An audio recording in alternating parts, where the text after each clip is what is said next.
Ya, terima kasih Anda masih bersama kami dalam program Suara Jakarta. Dan pemirsa, Mbak Ira, tadi kan sudah membicarakan masalah arus mudik nih ya. Nah, sekarang kalau kita bicarakan masalah arus balik, persiapan dan antisipasinya apa sih? Yang pertama harus diketahui bahwa arus balik ini waktunya lebih pendek daripada arus mudik. Betul. Arus mudik lalu lintasnya terdistribusi sejak mulai tanggal 27, 28, 29 dan seterusnya. Tapi kalau arus balik semuanya terfokus di 7, 8, 9, 10. Betul. Nah, jadi teman-teman Masyarakat jadi ya? masyarakat Ini Mbak Ira kayak agak grogi nih ya pemirsa. jadi masyarakat itu harus mengetahui bahwa puncak arus mudik itu akan terjadi di tanggal 9 atau H+3. Itu prediksi ya? Prediksi ya. Prediksinya ada 82.000 kendaraan yang akan datang dari luar kemudian ke Jakarta itu di H+3 lewat gerbang tol Cikampek Utama.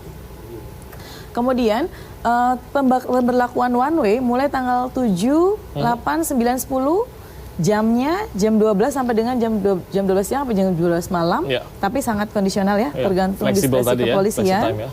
Tapi itu harus diantisipasi oleh masyarakat bahwa pertama yang mau mudik menggunakan one way silakan gunakan 7, 8, 9, 10.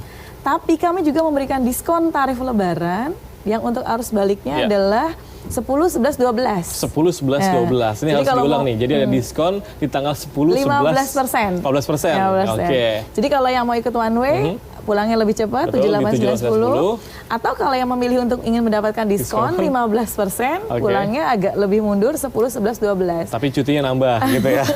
Ini memang sengaja diskonnya diberikan tidak bersamaan dengan puncak arus baliknya, supaya memang lalu lintasnya agar terdistribusi. Ya, jadi 10, 11, 12 silakan nikmati 15% diskon tarif lebaran dari Badan Usaha Jalan Tol. Ini ini di gardu-gardu tertentu atau bagaimana? Semua gardu. Di semua gardu? Se-Indonesia Raya. Se-Indonesia Raya yang tercinta gitu ya. Oke, Pak Dhani, ini kalau kita tinggalkan Mbak Ira sebentar masalah tol. Pak Dhani tadi kan masalah pendatang baru. Sebenarnya apa sih Pak penyebab utama masyarakat itu datang ke Jakarta selain faktor ekonomi? Selain ekonomi ya faktor pendidikan, karena di Jakarta itu juga banyak sekali institusi pendidikan yang menjadi daya tarik bagi penduduk dari luar DKI itu untuk menimba ilmu di DKI Jakarta. Dan ini jumlahnya cukup banyak. Dari pendatang yang masuk ke DKI Jakarta berdasarkan database itu kurang lebih 18%-nya itu 25%-nya itu dalam rangka melanjutkan pendidikan di DKI.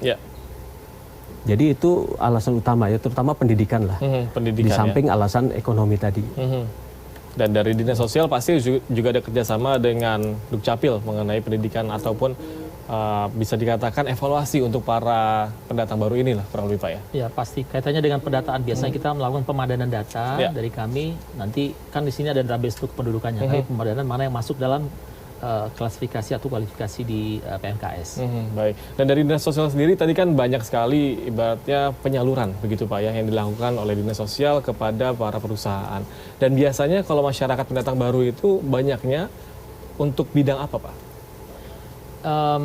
Ya kalau kita kan menyesuaikan dengan kira-kira mereka yang dalam kategori PMKS ini kecenderungannya kemana gitu. Nggak bisa kita paksakan juga. Tapi pada umumnya mereka itu ke yang tadi. Gitu, ada yang bidangnya ke otomotif, kemudian las gitu ya. Terus kemudian yang kemarin agak banyak juga ke restoran-restoran gitu ya, untuk cuci piring lah gitu, untuk melayani dan sebagainya. Itu yang cukup banyak.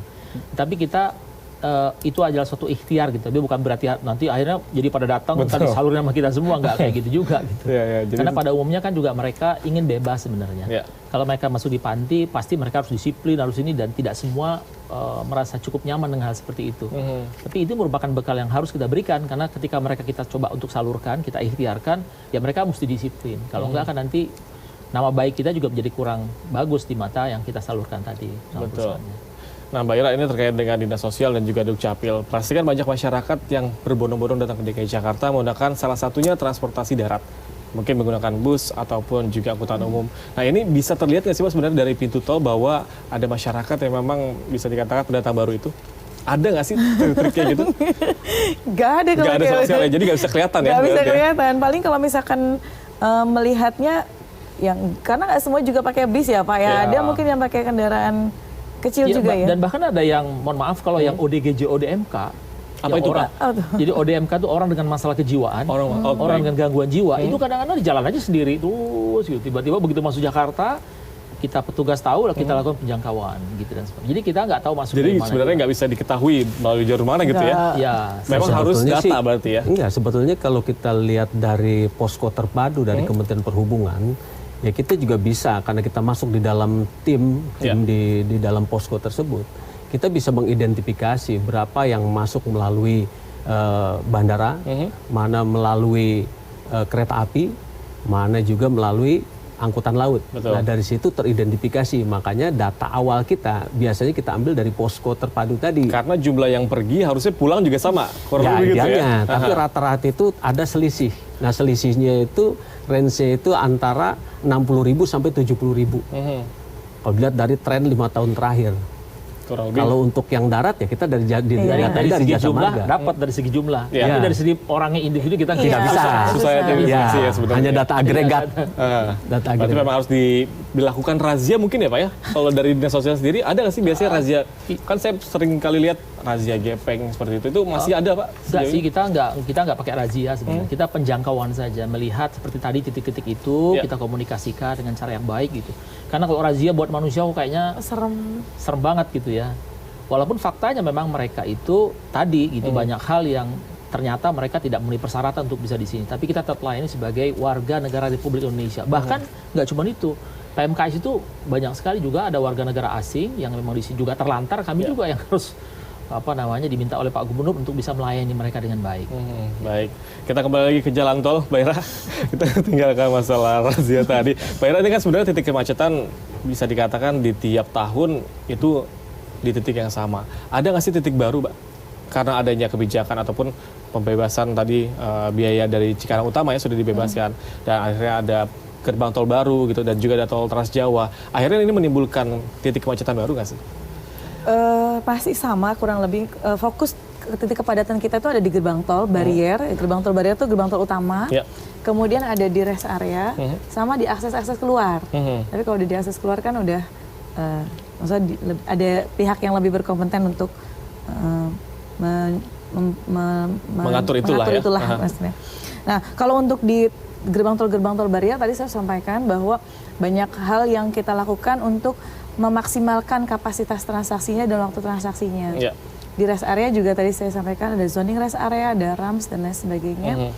Yang paling penting adalah sekarang sudah diatur secara baik dan terencana oleh Korlantas, maka diimbau kepada pengguna jalan untuk tetap mengikuti arahan dari petugas di lapangan, kemudian mematuhi rambu-rambu yang memang sudah disiapkan supaya tidak terjadi kepadatan antrean tadi itu.